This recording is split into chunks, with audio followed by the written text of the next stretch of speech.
¿Qué es lo que pasa en un proceso electoral a Congreso de la República? En un Congreso de la República, además, donde yo creo que todos los analistas coincidieron en que casi que va a ser un Congreso de la República constituyente, donde tenemos unas negociaciones de paz en La Habana y el proceso de paz va a pasar necesariamente por el Congreso de la República, donde el año pasado tuvimos una serie de movilizaciones sociales, tuvimos médicos solicitando una reforma a la salud que tuviera en consideración de verdad los problemas que tiene la salud y la crisis de financiación, los estudiantes en la calle diciendo necesitamos modificar nuestro sistema de educación para permitir que haya más ingresos a los estudiantes con la Universidad Nacional, además cayéndose por pedazos, literalmente cayéndose por pedazos. Las dignidades saliendo desde el Catatumbo, en Boyacá, saliendo en el eje cafetero, saliendo en el Valle del Cauca, saliendo en Putumayo, todas las dignidades campesinas a decir, lo de los TLC no nos los pueden aplicar de esta manera, están quebrando el campo.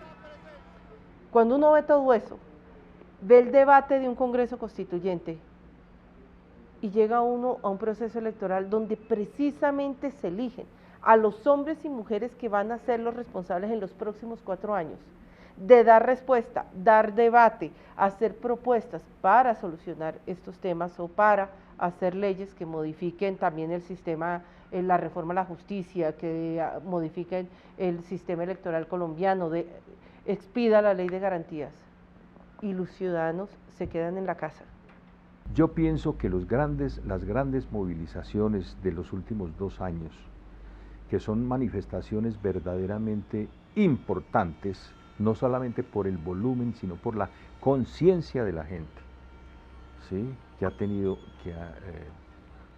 yo recuerdo una señora en Boyacá, ¿sí?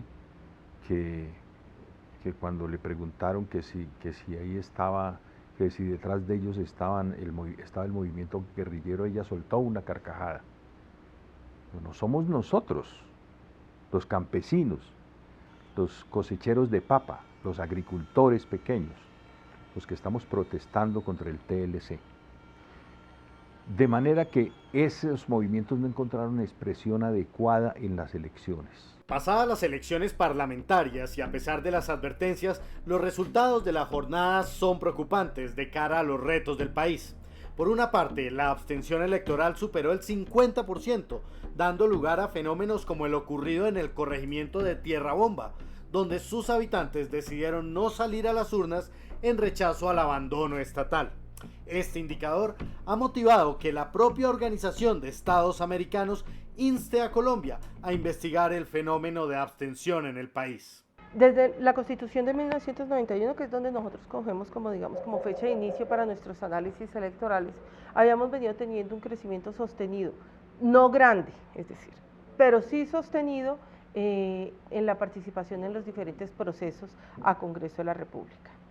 Ese esfuerzo que se había logrado en que los ciudadanos asistieran a las urnas en este proceso electoral volvió a decaer.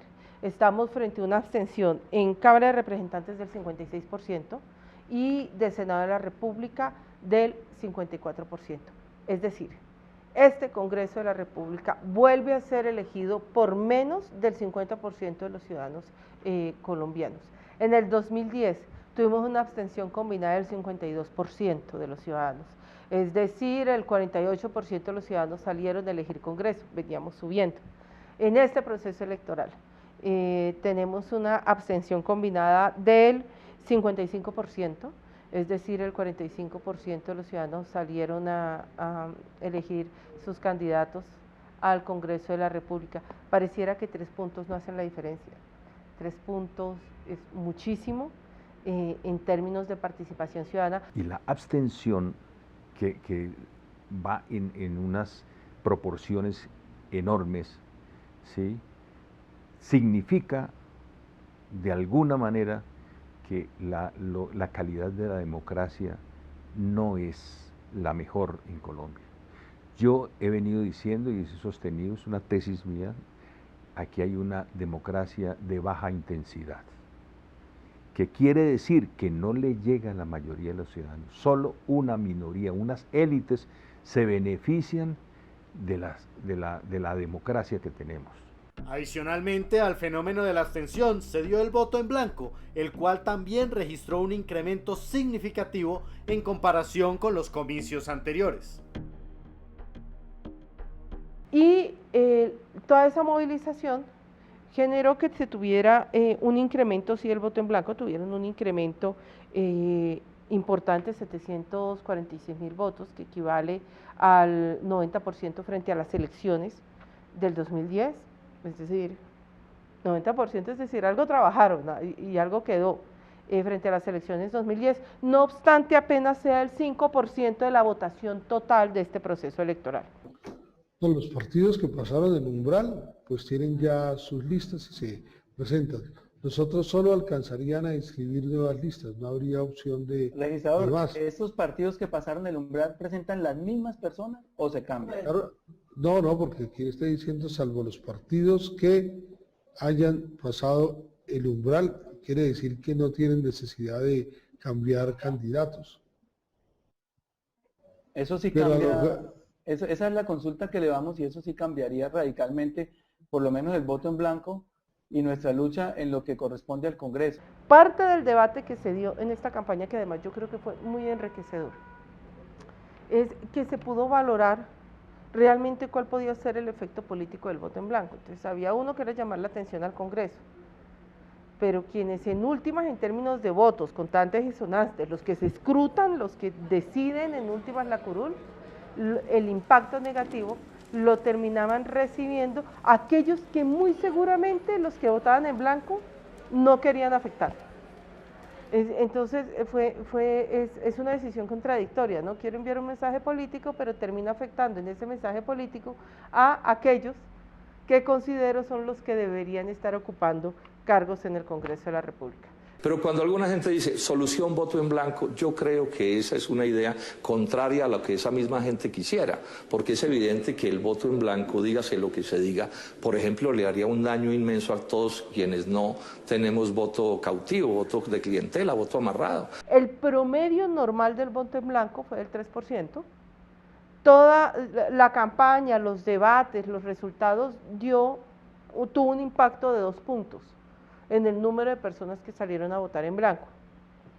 Y ese impacto de 2 puntos, ojo, tuvo a su vez un impacto en los partidos políticos de opinión que necesitan algunos candidatos ese 2% para poder ingresar al Congreso. Sin embargo, y a pesar de las campañas en favor del voto en blanco, hubo un fenómeno que sin campaña logró sobrepasarlo.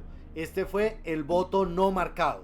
Tarjetones no marcados, 842.000 más que voto en blanco, ¿no? Es decir, si se hubiera hecho una campaña para tarjetón no marcado, es decir, no hubiera sido tan efectiva como la campaña de los blancos. Fue muy efectiva la de tarjetón no marcado y es un tema que llama muchísimo la atención. Posiblemente uno podría hacer una lectura cruzada entre votos nulos y tarjetones no marcados. Posiblemente uno podría decir a una persona que llega, ve el tarjetón, no sabe por quién votar, pues de pronto dobla el voto y lo mete en la urna porque el voto lo asusta, ¿no? Venga, yo no voy a marcar algo incorrecto.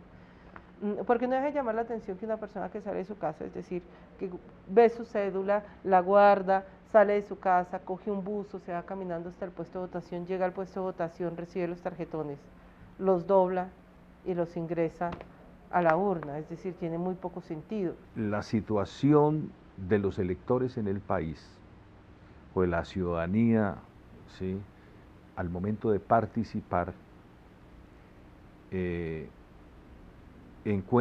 no encuentra las razones suficientes para dar apoyos a los actores políticos.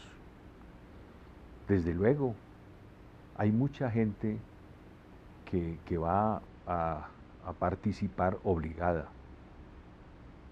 Y en ese sentido, obligada por la clientela, porque me dieron el puesto, por el clientelismo en general, o por el constreñimiento armado, que todavía ocurre, que no es en muchas ocasiones un constreñimiento directo, sino unas señales que hacen desde ciertos lugares los actores armados. Sumado a los fenómenos del voto en blanco y de los tarjetones no marcados, también hubo un incremento significativo de los votos nulos. Votos nulos, incremento al 6%. Es el sistema político y el diseño del tarjetón, es decir, eso sí tiene nombre propio. Cuando avancemos hacia listas cerradas, vamos a tener tarjetones mucho más sencillos, no solamente partidos políticos mucho más serios, sino tarjetones mucho más sencillos. Estamos hablando de 1,5 millones y 1.700.000 para Cámara, 1,5 millones para Senado, 1.700.000 para Cámara. Pues yo ayer vi el tarjetón de Cámara de Representantes y no es fácil. Es decir, son tarjetones en los que es muy fácil equivocarse si uno no ha tenido la debida instrucción, si no hay alguien atento para aclarar cualquier duda en el manejo del tarjetón. Yo sí creo que es muy importante que para próximas elecciones empezar a afinar con registraduría. Hay una cartilla donde están las fotos de los candidatos, los partidos políticos con el respectivo número. Esa cartilla el ciudadano no sabe que se la tienen que entregar. Otros estudios, por ejemplo, indican que cerca entre un 10 y un 15% de los votos nulos son conscientemente anulados por la gente en el momento de votar y porque solamente requieren su certificado de votación, como cumplir con un rito de la democracia frente a sus vecinos, a sus familiares, a sus amigos. Ahí hay mucho de esa, digamos, una suerte de hipocresía política. Tuvimos información de manera particular del Partido Verde, donde nos estaba señalando que le estaban quitando, está permitido unas ayudas didácticas, ellos tenían unas ayudas didácticas para pegarse acá, que se diferencia la propaganda electoral a la ayuda didáctica, y les estaban confiscando la ayuda didáctica. Entonces, si el ciudadano no tiene ayuda didáctica, no le entregas la cartilla, ves una matriz donde tu decisión política tienes que traducirla a una matriz numérica, donde no tienes la posibilidad de preguntar adentro dónde puedo ver los diferentes candidatos para mirar el número, pues me parece que no es extraño que encuentres tarjetones no marcados, tanto voto nulo, o que en siguiente opción terminen diciendo, ay, yo voté en blanco, ya me enredé, no entendí. Y es que en esta jornada electoral hubo algunos elementos que llamaron la atención y suspicacia del electorado, como la efectividad del sistema biométrico, la ausencia de firma y de huella para el control de identidad. Queremos tener un proceso electoral seguro, pero no queremos tener los costos en términos de nuestro tiempo, que significa tener un proceso electoral más seguro. La identificación biométrica no está hecha para agilizar el proceso de votación, indiscutiblemente no, es un requisito adicional. Y como cualquier requisito adicional, te quita un tiempo. En los puestos donde hay identificación biométrica, efectivamente hay un control para los ciudadanos. El ciudadano que dice ser tiene que mostrar el documento y su huella tiene que coincidir con el documento de identidad. Donde no hay identificación biométrica, que es la mayoría de los puestos de votación del país, porque solamente hubo en una minoría, un pequeño grupo de puestos de votación, la identificación sigue siendo el ojímetro. Es decir, como tradicionalmente se ha visto en Colombia, yo cojo la cédula, yo lo veo a usted y yo digo, a mí se me parece. Antes teníamos la huella. Y también se quitó la firma por la misma razón, se decía que la firma, pues en últimas cualquiera llegaba y firmaba como quería. Entonces hoy lo único que tenemos, que dice que Alejandra Barrios efectivamente votó en ese puesto de votación, es algo tan absurdo como lo siguiente: una lista resaltada con un resaltador, ya.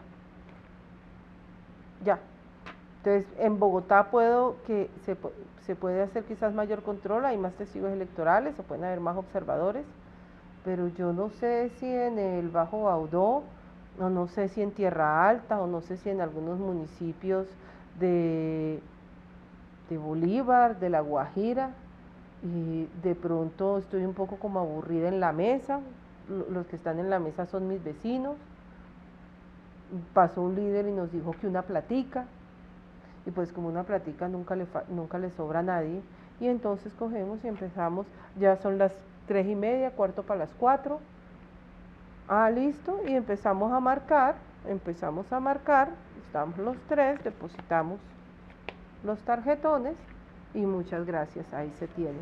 Por otra parte, y tal como se venía advirtiendo, fue evidente la compra de votos en algunas regiones del país, así como el fraude electoral, lo que a juzgar por los resultados sigue siendo imposible de controlar. Hemos identificado muchas otras regiones del país, inclusive en Bogotá. Ya tenemos información de casos concretos donde se están ofreciendo dinero a las personas para votar. Yo sobre esto le tendría que decir lo siguiente: ofrecer dinero es un delito y se conoce como corrupción al sufragante. Pero además, esto muchas veces se realiza en lo que se conoce en el argot criminal electoral como el combo, que es primero le pagan a una persona un poco para que vaya de un lugar a otro a inscribir la cédula, con un certificado, con un registro, cuando la persona vota le entregan el otro porcentaje del dinero. Muchas veces hemos detectado como, por ejemplo, 100.000 pesos lo dividen en dos: 50 cuando la inscriba y 50 cuando vote. Y aquí hay dos delitos por lo menos, por eso se le llama en el argot criminal el combo, que es, por un lado, la transhumancia electoral, que es un delito, pero por otro lado, la compra del voto como tal, que también constituye delito. Recibimos desde las 6 de la mañana hasta las 7 de la noche, hora que hicimos el corte, información de un delito, de alguna irregularidad cada minuto. El principal es el de propaganda ilegal, que es completamente normal verlo el día de las elecciones, propaganda entre los puestos de votación. Yo no sé si ustedes vieron, inclusive en Bogotá, a la entrada de los puestos de votación, que son colegios distritales, en el piso pintan el número del candidato con el logo del partido, como para que a la entrada del puesto de votación está en el andén de al frente, indistintamente del partido político. Es decir, no es que uno diga siempre lo hace para tal candidato, no, se encuentran mucho en los pisos de los colegios. Ahí tenemos unas fotos que nos enviaron. Nosotros hemos venido haciendo monitoreo de la situación política en algunas regiones del país donde sabemos nosotros son regiones, porque nos lo ha dicho por ejemplo la MOE, con alto riesgo electoral. Entonces nosotros allí tenemos a nuestros funcionarios que han venido ya desde hace algunas semanas analizando lo que está pasando políticamente, analizando el panorama político para estar preparados ante una eventual denuncia y para en su momento, si llegase a darse el caso, identificar irregularidades en concreto. Mira, el eslabón más débil de los procesos electorales en Colombia son precisamente el seguimiento, la verificación del cumplimiento de los topes de campañas. El monto, el origen y los destinos de los recursos con los que se hacen campañas políticas no son posibles seguirlos ni desde la misión de observación electoral ni desde las autoridades colombianas. Los recursos en Colombia para las campañas políticas, la mayoría de los recursos se mueven en efectivo, y sumado a esto no tienes por parte de del sistema bancario, no te brinda las facilidades necesarias para poder bancarizar a los diferentes candidatos. Los candidatos son considerados actores de alto riesgo dentro del sistema bancario, y para este proceso electoral y para las elecciones del 2011 fue todo un problema lograr que les dieran cuentas, inclusive hasta cuentas de ahorro. Es decir, ni siquiera estamos hablando de cuentas corrientes, que pudieran abrir cuentas de ahorro a través de la cual pudieran manejar sus recursos, porque pues esta información debe ser legalmente reportada en todos los libros contables que exige la ley. Así como la presencia del fraude, la llegada de cuestionados candidatos asociados a estructuras paramilitares tampoco se pudo evitar, a pesar de las advertencias que daban cuenta de ello y que Contravía publicó en su capítulo anterior. Lo grave es que hay una impunidad social muy enorme en la sociedad colombiana. Siguen votando por ellos y siguen obteniendo altas votaciones. Unos de estos que vamos a hacer, van a ver ustedes las votaciones que van a tener, enormes, los de Santander. En el CESA va a ver usted las votaciones que van a tener candidatos que vienen, por ejemplo, de la Casa Jaime Coserchar. Van a ver ustedes votaciones de los Vives en el Magdalena. Van a ver ustedes las votaciones que van a tener los herederos de los García en Bolívar y Sucre. Y así fue. El pasado domingo, de 131 candidatos al Senado y Cámara, fueron elegidos 69 cuestionados, pertenecientes a los partidos Liberal, Conservador, Cambio Radical y Opción Ciudadana. Incluso, el candidato más cuestionado del país fue también el más votado como cabeza de lista del puro Centro Democrático, logrando 19 escaños en el nuevo Congreso. Parece que la parapolítica no se fue en estas elecciones, es decir, Se habla de algo más de 23, 24 parlamentarios que podrían tener vínculos de familiares, de los mismos partidos, de los parapolíticos, y unos 39 representantes. Entonces eso hay que investigarlo también. Es absolutamente preocupante que en el Partido Liberal haya paramilitares. Paramilitares. Yo pensé que eso se lo habían dejado todo a Uribe, que es el comandante de ellos, desde su gobernación de Antioquia, las Convivir. Pero no, el Partido Liberal tiene el más alto porcentaje de parapolíticos y ahora ha reelegido un poco de ellos, ¿sí? De manera que es un partido que, habiendo comandado las luchas democráticas de la historia, hoy no representa a la sociedad colombiana, menos el Partido Conservador. Y obviamente la lista del uribismo es una lista que nadie conoce, su composición, entonces pues no sabemos si van a ser o no buenos parlamentarios, o si simplemente van allí a poner su voto y aplaudir a Uribe, que será el que va a llevar, digamos, las riendas del debate en el Congreso. En muchos debates se les preguntó si ellos realmente tenían ideología propia o puntos de vista propios, ¿no? Porque todos se limitaban a recitar pues los puntos que Uribe reseña pues como importantes en su agenda legislativa, uno de los cuales pues es de alguna manera sabotear el proceso de paz. Todos los partidos, pues excepto la izquierda caracterizada, tienen dos tendencias internas. Una que es la base, que es consecuente, que pide democracia, que espera que el país avance y progrese en beneficio de toda la sociedad, buscando igualdad de derechos, ¿sí? Y otra que se apropia de los derechos y busca satisfacer sus intereses personales, las élites dominantes de los partidos. Y esas élites se articulan en todos los partidos. Ahora, lo que yo no puedo decir es si este Congreso va a ser peor que el anterior, porque en el Congreso anterior la única oposición que había era el Polo, porque incluso los verdes hacían parte del proceso de unidad nacional. Entonces, sobre un total de 269 parlamentarios, habían 11 de oposición, que se declaraban, y todos los demás iban votando, y por eso fue que el presidente Santos en sus 2 primeros años pudo impulsar de manera muy fuerte una agenda legislativa pues en función de lo que el gobierno quería. La izquierda se ha visto limitada por las talanqueras puestas por el sistema, un sistema que es corrupto, mafioso y criminal. De manera que lo que puede venir ahora es un sacudimiento de la conciencia social, ¿sí? Que busque intérpretes adecuados, idóneos, serios, responsables, de su misma entraña, sin buscarlos en las estructuras políticas tradicionales. Pero digamos que la composición de entrada es totalmente desfavorable y es un panorama desolador, digamos, en términos... Y el desafío para los que logramos llegar, porque la gente creyó que nosotros podíamos hacer un buen trabajo, pues es juntarnos y elevar ese debate en el Congreso. Lo cierto es que este Congreso va a ser un Congreso constituyente, ¿no? Va a ser un Congreso que va a tener que legislar sobre temas muy importantes. Y bueno, yo pienso que la acción política no se limita a votar el 9 de marzo. Yo creo que los sectores que quedamos en el Congreso, que tenemos una visión diferente, tenemos que acompañarnos de la movilización social para poder impulsar leyes en el Congreso. Si tú miras la reforma a la justicia, por ejemplo, había sido aprobada en 8 debates, en un proceso de unidad nacional en el Congreso donde el 90% de los parlamentarios estaban con el gobierno. Y sin embargo, por la presión y por todo el escándalo que hubo y por todas las denuncias, el propio presidente tuvo que convocar unas sesiones extras para derogar, y el propio presidente del Congreso terminó diciendo que qué pena que no había leído el texto.